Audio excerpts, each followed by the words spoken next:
Luis wiped the sweat from his forehead as he loaded another stack of greasy plates into the sink. The water was scalding hot, his hands raw and red, but he didn't complain. At 22 years old, standing in the back of an Italian restaurant in Chicago, he reminded himself over and over, this is not forever.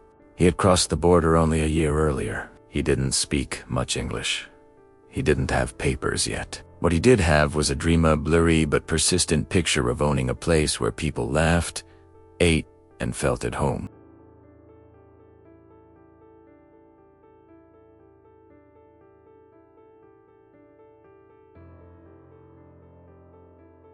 Days were always the same. Morning shift at a construction site, carrying bricks and mixing cement. Afternoon to midnight washing dishes at Giovanni's. A few hours of sleep in a tiny shared apartment with 4 other workers. Sometimes he collapsed on the bed too tired to eat. His mother's voice echoed in his mind, Mio, remember, nothing good comes easy. Work, and the doors will open. But doors didn't seem to open. Not yet. Not yet. One night, the head chef Marco noticed Luis watching him closely. Why are you staring, kid? Marco barked, his Italian accent thick. Luis hesitated, then said softly, I like how you cook. The chef smirked. These pans are heavier than you. Go back to the sink.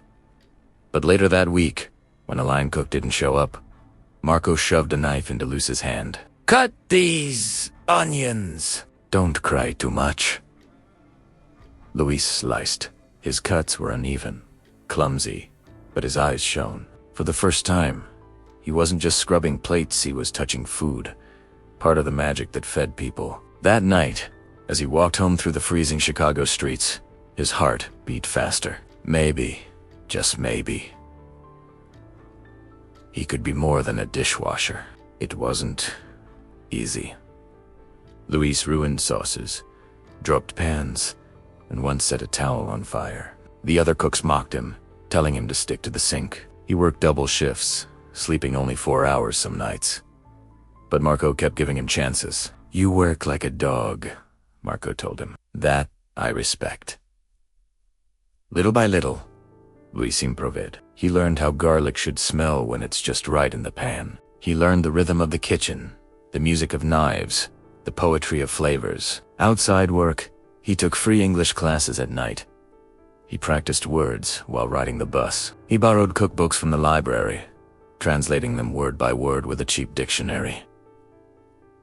Years passed. He became a line cook, then a sous chef. He was no longer the dishwasher, but dreams. A fragile. At 30, Luis's father back in Mexico grew ill. Luis sent every dollar he could, but medical bills drained him. He thought about giving up, returning home, abandoning the dream. Then, one brutal winter, Giovanni's restaurant shut down. The landlord raised the rent, and suddenly Luis was unemployed. He stood in the empty kitchen, lights off, the smell of smoke and memories fading. Maybe this is it, he whispered. But Marco, now retired, shook his head. Listen, kid, you have hands that don't quit and a heart that believes. Don't waste it. Open your own place, even if it's small. Start somewhere. Luis laughed bitterly. With what? Money. Marco smiled and pressed an envelope into his hand. Inside was $10,000 in crumpled bills. Consider it a loan. Pay me back when you can, or don't. Just promise me you'll cook. With that seed money. Luis rented a tiny corner spot in a rough neighborhood. The building was falling apart. The stove secondhand. The tables mismatched. But it was his. He painted the walls with his own hands. His friends from construction helped fix the plumbing. His roommates brought chairs they found in alleys. The first night he opened, only 5 customers came. Luis cooked as if he were serving kings. Tacos inspired by his mother. Pasta learned from Marco, a fusion that tasted like his journey. Word spread slowly. First neighbors, then college kids, then food bloggers. Curious about the little hole in the wall where flavors told a story. Luisa worked 18-hour days. every dish touched by his sweat and soul. He burned himself, cut himself, collapsed in the kitchen more than once. But people kept coming back. 5 years later, Casa de Luis was one of Chicago's hidden gems. Magazine articles praised his immigrant passion on a plate. A food critic called him the dreamer who turned soap bubbles into sauces. Tourists lined up outside. Luis had paid Marco back long ago, with interest. He had also flown his mother to Chicago. She walked into the restaurant, tears in her eyes, whispering, "Mijo, you did it."